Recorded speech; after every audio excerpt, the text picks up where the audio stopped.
बंगाल में 2 चरणों में चुनाव हो रहे हैं और आज मतदान की पहले दिन है। यानी आज जो है आज पहला मतदान जो हो रहा है वो बंगाल में हो रहा है। वहीं दूसरा जो है 29 अप्रैल को बंगाल में जो है मतदान होगा। लेकिन आज कई बूथों पर जो है झड़प और जो हिंसा जैसी स्थिति देखी गई है, जिसको लेकर बिहार के उप मुख्यमंत्री विजय चौधरी ने बड़ा बयान दिया है।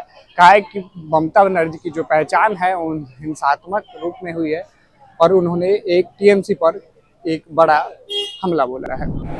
नीतीश कुमार जी के अधूरे कार्यों को पूरा करेगी, उन्हीं के रास्ते उन्हीं के बनाए लीड पर ये सरकार चलेगी। और चलना लाजमी भी इसलिए कि जनता ने तो 20 वर्षों में ये दिखा दिया कि उसको अगर कोई पसंद है तो नीतीश कुमार का रास्ता ही पसंद है, इसलिए हमारी सरकार चलेगी। ये अलग बात है कि उस रास्ते पे चलते हुए उसमें जरूर नए काम या जनता के हित में अगर और कुछ नए फैसले हो सकते, नई योजनाएं लागू हो सकती, वो भी किया जाए। लेकिन आधार और रास्ता वही नहीं।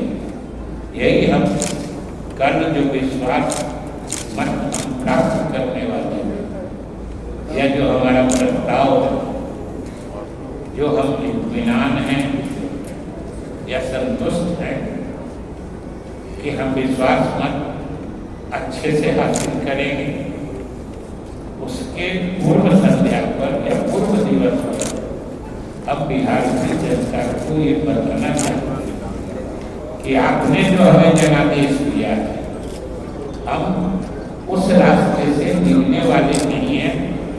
हम आपकी आकांक्षाओं पर ही हम चले। जमीन खरीद बिक्री पर रोक लगी है।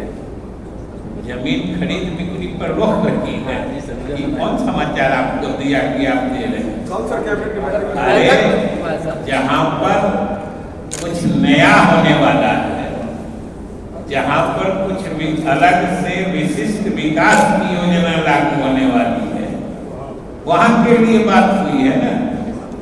सब जगह कहीं आप जाइए पटना में खरीदी बिक्री कोई नहीं रोकेगी। इसलिए किसी बात को जिस परिपेक्ष का हो उसी परिपेक्ष में देखना और करना चाहिए। जमीन खरीद बिक्री पर सरकार में कोई ब्लैंकेट बैन हर जगह के लिए नहीं लगाई। कुछ खास जगह के लिए सरकार ने खास योजनाएं बना रखी और स्वाभाविक रूप से उसका सुंदर और सुनियोजित विकास करना है।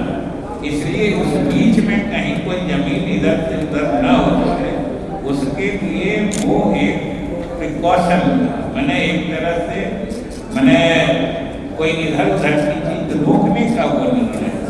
मालूम है ना, उसको महिला आयोग की तरफ से नोटिस दिया गया है और महिला आयोग की अध्यक्षा जदयू से ही यात्रा निकाली जा रही है, लेकिन आरजेडी का कहना है कि जेडीयू का जो यात्रा है उस यात्रा का नाम हुआ जेडीयू बचाओ यात्रा। क्या आरजेडी कह रही है कि जेडीयू का जो यात्रा निकलेगा उसका नाम उन्होंने दिया है जेडीयू बचाओ यात्रा। तो आप ऐसा करिए कि सब लोगों को सब चीज को अपने स्टैंडर्ड से नहीं मापना चाहिए। जेडीयू के किसी यात्रा का क्या मतलब होता है, ये बिहार के लोगों को समझाना किसी दूसरे दल को नहीं पड़ेगा।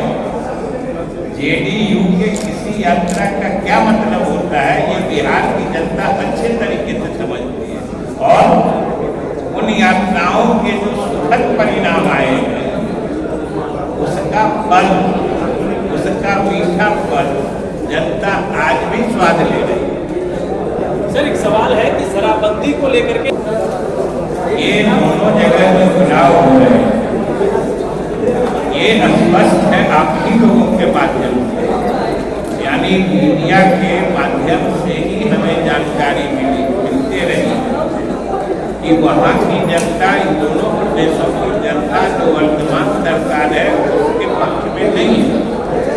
और जहाँ तक बंगाल में हिंसा की बात है तो बंगाल सरकार और सरकार के मुखिया जो मुख्यमंत्री हैं लंबे समय से, वो तो हिंसक वारदातों के लिए नहीं जाते हैं।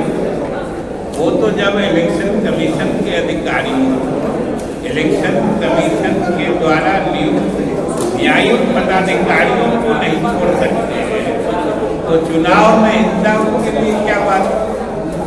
इसलिए बंगाल में चुनाव और राजनीति को हिंसक बना देने के लिए तृणमूल कांग्रेस जिम्मेदार है। तो आपने देखा है कि बिहार के उप मुख्यमंत्री विजय चौधरी ने बंगाल में हो रहे मतदान पर जो है और वहां की स्थिति को लेकर जो है एक बड़ा बयान दिया है और टीएमसी को इसका जिम्मेवार ठहराया है। सहयोगी समर कुमार डे के साथ सितेश सिंह की रिपोर्ट पटना से।